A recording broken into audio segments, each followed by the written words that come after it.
and doing a real Trump, that's for another project. Well, in some ways, I mean, you're from Long Island, you grew up in this milieu, you kind of get Trump, it seems to me. I mean, do you feel that you really understand this guy? No, I don't.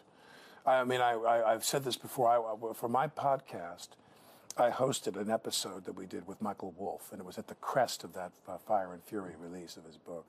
And we were at Town Hall, and I remember saying for the first time, and I've said this a couple other times, that the presidency of the United States, which you know better than I do, I mean, you're an historian, you know better than I do, that this is a vista like no other vista in life.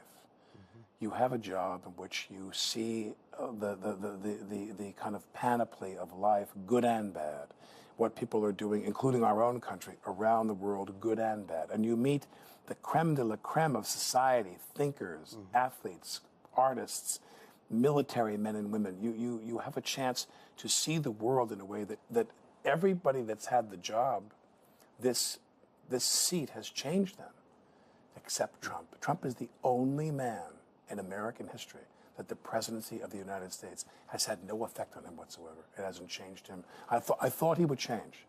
After he won, which was horrifying to me, because if you're a New Yorker, you're on to Trump. He's not the host of The Apprentice who's fooled all these flyover Americans, that he's this crack businessman. We kind of know that he's something else. But even so, when he won, I thought to myself, he's going to change. Give it a year, and we'll see a different Trump. And no. He's the same now, this is the real tragedy.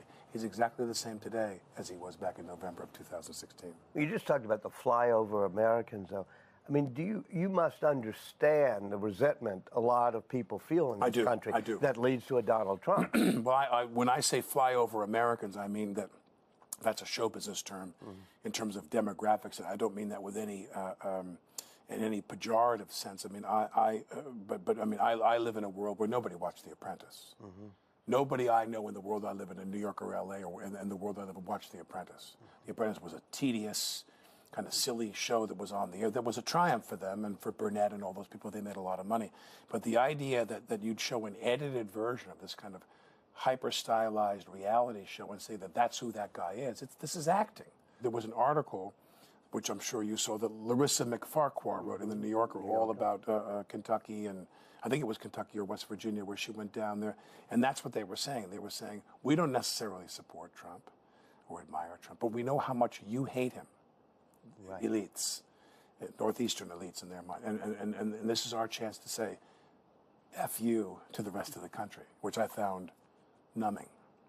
He has a lot of quirks.